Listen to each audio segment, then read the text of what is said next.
యేసుక్రీస్తు ఈ లోకమునకు రావటానికి మూల కారణం చాలా జాగ్రత్తగా గమనించాలి. ఆదాము ద్వారా ఆదాముకి దేవుడు ఒక ఆజ్ఞాపించారు.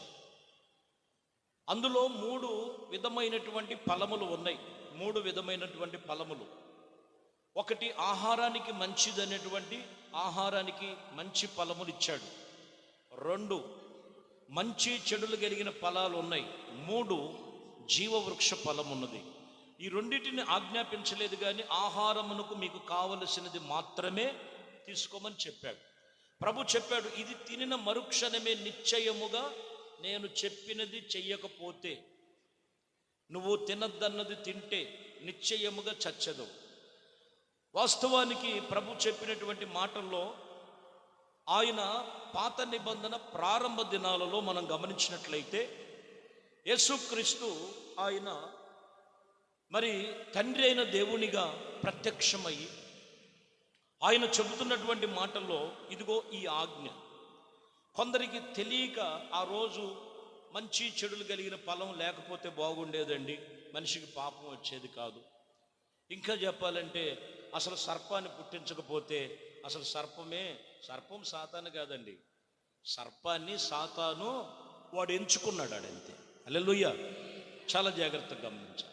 అయితే ఇక్కడ మీరు గమనించినటువంటి విషయంలో ఇదిగో దేవుడు ఎప్పుడైతే వారు తిన్నందుకు కాదు, మొదటిగా ఏం జరిగిందంటే అది ఆజ్ఞ మీరారట. ఆజ్ఞ మీరటం వలన యేసుక్రీస్తు వారు ప్రభు చెప్తున్నటువంటి మాటలో ఆజ్ఞ అతిక్రమమే పాపము, పాపం వల్ల వచ్చు జీతమే మరణము. అసలు యేసుక్రీస్తు ఎందుకు వచ్చారో కొంతమంది తెలియక భక్తి చేసేవాళ్ళు ఉన్నారు. కొంతమందికి ఇంకా అర్థం కావట్లేదు.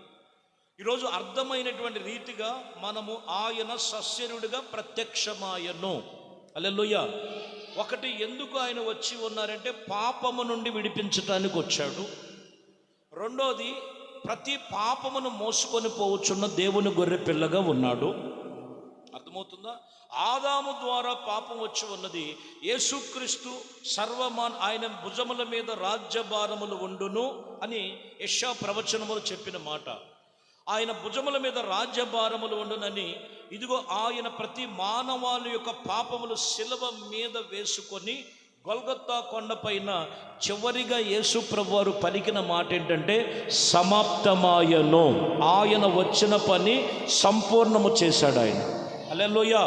ఆయన సంపూర్ణము చేశాడు.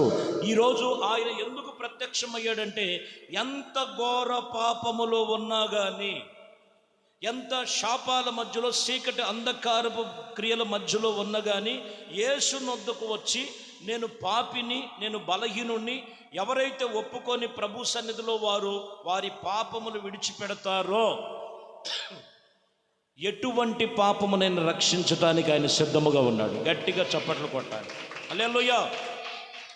ఆదాము ద్వారా మలాకి వరకు, యేసుక్రీస్తు వరకు, ఇప్పటి వరకు ఆయన వెలకట్టేశాడు. ఆయన ఒకటి మనకి కాన్సెప్ట్ అర్థం అవ్వాలి. యేసుక్రీస్తు మనకి సస్యరుడిగా ప్రత్యక్షమాయను.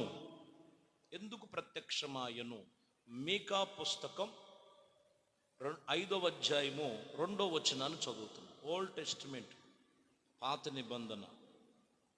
మీకా గ్రంథం 5వ అధ్యాయం 2వ వచనం.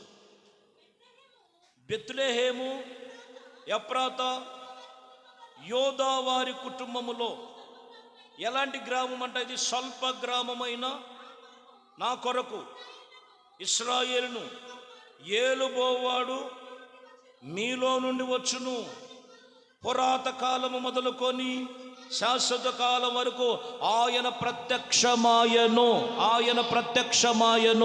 యేసుక్రీస్తు సస్యరుడిగా ప్రత్యక్షమవటానికి యోదయ బెత్లెహేములో ఉన్న స్వల్పమైన అల్పమైన గ్రామములో చీకటిలో కూరుకుపోయినటువంటి వారిని, చీకటి అంధకారపు పరిస్థితుల్లో ఉన్న వారిని వెలుగులోనికి నడిపించడానికి అక్కడ వాక్యం చెప్తున్న మాట, నశించిపోతున్న ఇశ్రాయేలులను ఆయన ప్రతి ఒక్కరిని ఏలుబోవాడాయన. దేవునికి స్తోత్రం. హల్లెలూయా. ఒకప్పుడు బెత్లెహేమునకు ఇంకొక పేరు ఏంటిదంట? ఎఫ్రాతా. ఇదిగో స్వల్పమైన గ్రామం అది. ఇదిగో అక్కడ ఏలుబోవాడు అక్కడ నుంచి వచ్చినని ఇక్కడ మీకా ప్రవచనంలో చెప్తున్నారు. ఇక్కడ దేవునికి స్తోత్రం. హల్లెలూయా, హల్లెలూయా. ఎక్కడున్నవారంట వీళ్ళు? స్వల్ప గ్రామంలో.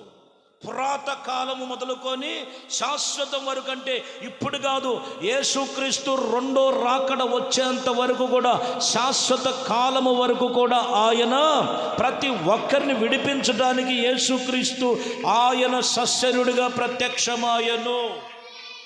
ఆమేన్, హల్లెలూయా, హల్లెలూయా. పురాత కాలము మొదలుకొని శాశ్వత కాలం వరకు ఆయన ప్రత్యక్షమవుచున్నాడు. ఆయన ప్రత్యక్షమయ్యేది అందుకే. స్వల్పమైన మనుషులు, స్వల్పమైన వారు, స్వల్పమైన వారు, స్వల్పమైన వారు. మీరు అర్థమవుతుందా? స్వల్పమైన వారు. మీరు గమనించినట్లయితే మరియమ్మ గారికి యేసు ప్రభు వారు ఆమె గర్భంలో లేనప్పుడు వాళ్ళు చాలా స్వల్పమైన వాళ్ళు. అర్థమైందండి? కొండ గృహల్లో, సున్నపు గృహాలలో వాళ్ళు ఇల్లుగా చేసుకొని అందులో నివాసం చేసేవాళ్ళు. యేసు ప్రభు వారిని బట్టే మీరు గమనించాలి, మరియమ్మ గారు ఇదిగో చాలా స్వల్పమైన వారు, యేసేపు చాలా స్వల్పమైన వారు. వాక్యం చెప్తున్నటువంటి మాట, యేసు ప్రభు వారు ఎందుకు ఆయన ప్రత్యక్షమై ఉన్నారంటే సశరీరుడిగా. వాక్యం చెప్తున్న మాట, ఆ గ్రామములో, ఆ ప్రాంతములో ఇదిగో ఈమె ఎవరనంటే మనం గమనించినట్లయితే కన్యక అనగా పవిత్రురాలుగా ఈమెను ఎంచుకున్నారు ప్రభు. హల్లెలూయా. యేసు క్రీస్తు ఎప్పుడైతే ఆమె గర్భమును దాల్చి కుమారుడిగా, ఆయన రక్షకుడిగా పుట్టి ఉన్నారో, అక్కడ ఆ స్వల్పమైనటువంటి మొదటిగా మరియమ్మ గారు, యేసేపు యొక్క కుటుంబాలలో ఏం కలుగు చేయటానికంట? మహాగణులుగా చేయటానికి యేసుక్రీస్తు మొదటిగా పుట్టారు. దేవునికి స్తోత్రం. హల్లెలూయా. నెక్స్ట్ మనం గమనించినట్లయితే, పోనీ ఎక్కడో ఉన్నతమైన స్థలములో ఉంటే అనుకోవచ్చు. ఉన్నత స్థలములలో కాదు, కనీసం సత్రములో కూడా చోటు ఆయనకి ఇవ్వాల. సత్రములో చోటు ఇవ్వలేదు. త్రోవ పక్కన వెళుతూ ఉండగానే డెలివరీ అయిపోయారు. ఏం చేయాలో తెలియక గబగబా తీసుకొచ్చి ఆ పశువులు తాగే తొట్టి ఉంది కదా, ఆ తొట్టిలో గడ్డి వేసి పొత్తుగుడ్డలతో చుట్టబడి యేసు ప్రభు వారిని అక్కడ పరుండు పెట్టి ఉన్నారు. అంటే మీకు అర్థమవ్వాలి ప్రవచనం ఏంటంట? స్వల్పమైన మనుషుల కొరకు, స్వల్పమైన గ్రామములో, స్వల్పమైనటువంటి జీవితాలను, స్వాభావికమైనటువంటి పరిస్థితుల మధ్యలో ఘనముగా మార్చటానికి మహాగణుడైనటువంటి యేసుక్రీస్తు సశరీరుడిగా వచ్చి ఉన్నాడు ఆయన. హల్లెలూయా. స్వల్పమైన పుట్టక.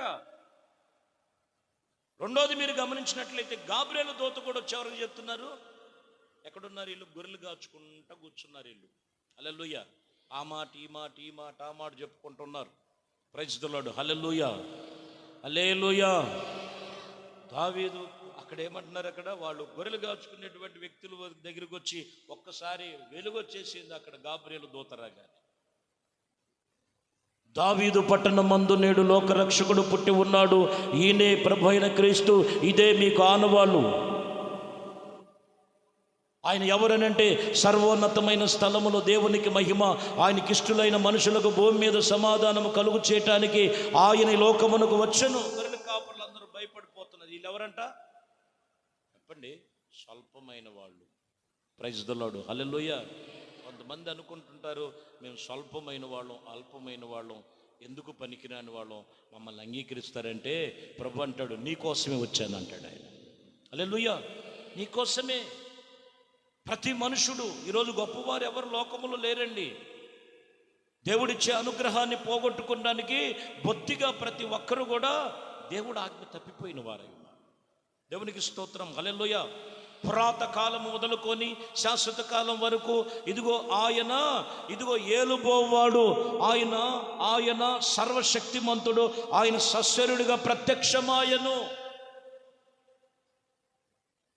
స్వల్పమైన వారే.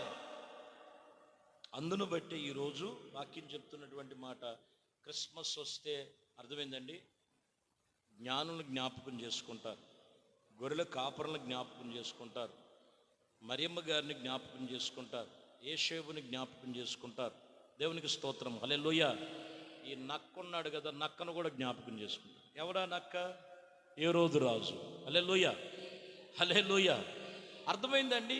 చాలా జాగ్రత్తగా మనం గమనించాలి. యేసుక్రీస్తు మొట్టమొదటిగా మన కాన్సెప్ట్ ఏంటంటే ఆయన సశరీరుడిగా ప్రత్యక్షమాయను. ఎందుకంటే ఒకటి, స్వల్పమైన వారిని మహాగణులుగా చేయటానికి. చప్పట్లు కొట్టాలి. యేసుక్రీస్తు నొద్దకు వచ్చినప్పుడు ఒక్కొక్కళ్ళకి ఒక్కొక్క సాక్ష్యం ఉంటుంది. ఒకప్పుడు మేము ఎందుకు పనికిరాని వాళ్ళు ఉండి ప్రభువుని నమ్ముకున్న తర్వాత యేసుక్రీస్తు దగ్గరికి వచ్చిన తర్వాత ఈరోజు మేము ఈ రీతిగా ఉన్నామంటే అది యేసయ్య దయ వల్లే. హల్లెలూయా. ఆయన ఇచ్చిన రక్షణ వల్లనే, ఆయన ఇచ్చినటువంటి మారు మనసు వల్లే ఈరోజు నా జీవితం స్వల్పమైన జీవితం ఇదిగో గొప్పగా ఉన్నదంటే ఇదిగో వాక్యం అక్కడ చెప్తున్న మాట, స్వల్పమైనటువంటి జీవితాలని మహాగణులుగా చేయటానికి యేసుక్రీస్తు ప్రత్యక్షమాయను.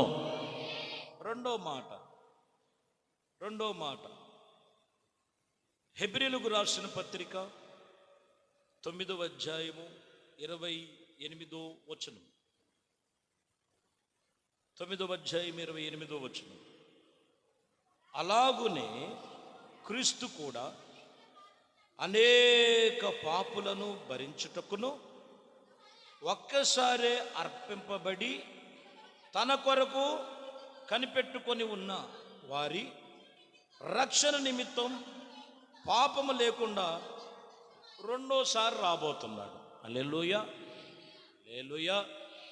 యేసుక్రీస్తు ఒక్కసారి ఎలా వచ్చాడు, ఎందుకు వచ్చాడు, ఎందుకు ప్రత్యక్షమయ్యాడు మీరు గమనించాలి. ఎందుకు ప్రత్యక్షమై ఉన్నారంటే ఇక్కడ మీరు గమనించినట్లయితే అనేకమైన పాపములు భరించడానికి వచ్చాడు. ఎందుకంట అందుకే అంటాడు, యెషయా అంటాడు, ఇదిగో ఆయన భుజముల మీద రాజ్యభారములు ఉండును, మనకొక శిశువు పుట్టెను, ఆయన ఆశ్చర్యకరుడు, ఆలోచనకర్త, నిత్యుడగు తండ్రి, బలమైన దేవుడు, సమాధానకర్తనే ఆయనకి పేరు పెట్టబడి ఉన్నది. కాన్సెప్ట్ ఏంటంటే ఆయన భుజముల మీద రాజ్యభారములో మోపబడి ఉన్నది. హల్లెలూయా, హల్లెలూయా. ఇక్కడ కూడా అంటున్న మాట, రాయబడిన మాట, అనేకమైన పాపములను భరించుటకు ఒక్కసారి అర్పింపబడి తన కొరకు తాను కనిపెట్టుకున్న వారికి రక్షణ నిమిత్తము పాపము లేకుండా రెండోసారి ప్రత్యక్షం అవ్వాలని చూస్తున్నాడు. ఇప్పుడు చెప్పండి, ఇప్పుడు ఇదిగో ప్రభు సన్నిధులు, అయ్యా నేను క్రిస్మస్ పండగ చేస్తున్నా, చెయ్యి, తప్పులేదు, రోజు చెయ్యి, ఎవరొద్దన్నారు. అసలు కాన్సెప్ట్ ఏంటి? మొదటిగా యేసుక్రీస్తు ఎందుకు ప్రత్యక్షమయ్యాడంటే ఒక్కసారి ప్రత్యక్షమయ్యాడు. ఎలాగంట? వారి పాపము నుండి తప్పించటానికి.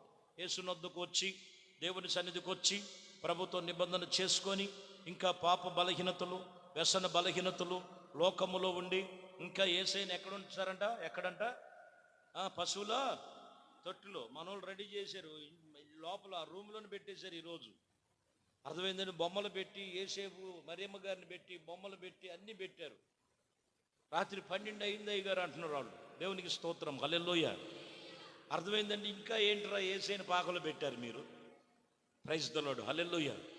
ఇంకా చాలామంది ఎక్కడున్నారంటే యేసు ప్రభు వారు ఏదో పాకలోనో పశువుల తొట్టిలోనో లేకపోతే ఇంకేదో కాదండి.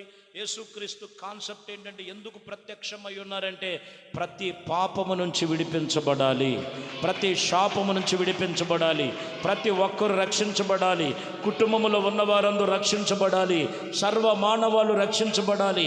సర్వ మానవాళి యొక్క పాప పరిహార్థమై యేసుక్రీస్తు ఒక్కసారి బలియాగమయ్యాడు. ప్రార్థన. మహాపరిశుద్ధుడా, ప్రేమ కలిగిన తండ్రి, దయగలిగిన మా ప్రభువా, మీ శ్రేష్టమైన పరిశుద్ధ నామమును బట్టి మీ వందనాలు, స్తుతులు, స్తోత్రాలు చెల్లిస్తున్నాం. మీ కృప, దయా సంకల్పమును బట్టి ఇదిగోనైనా మరి అయా మారు మనసు పొందటానికి మీరు ప్రతి ఒక్కరిని పాపులను పిలవటానికి వచ్చారు. నీతిమంతులు లేరు నాయన, సత్యమును ప్రకటన చేయటానికి, వెలుగు మా మీదకు రావటానికి ఈ లోకమునకు క్రీస్తుగా మీరు వచ్చి ఉన్నారు. ప్రతి జీవితంలో మీరు ఉదయించి ఇదిగోనైనా ఈ ఒక్కరోజే క్రిస్మస్ కాదు నాయన, యేసుక్రీస్తులో రక్షణ పొందుకుంటే రోజు సంతోషమే, సమాధానమే, రక్షణే ఉన్నది. అట్టి రక్షణ, సంతోషం, సమాధానం మీ బిడ్డలకు కలుగు చేయమని ఘనత, మహిమ, ప్రభావాలు మీకే పొందుకు యేసుక్రీస్తు నామములో ప్రార్థించి వేడుకొనుచున్నాము తండ్రి. ఆమేన్. ప్రభు మిమ్మల్ని దీవించి ఆశీర్వదించునుగాక. ఆమేన్.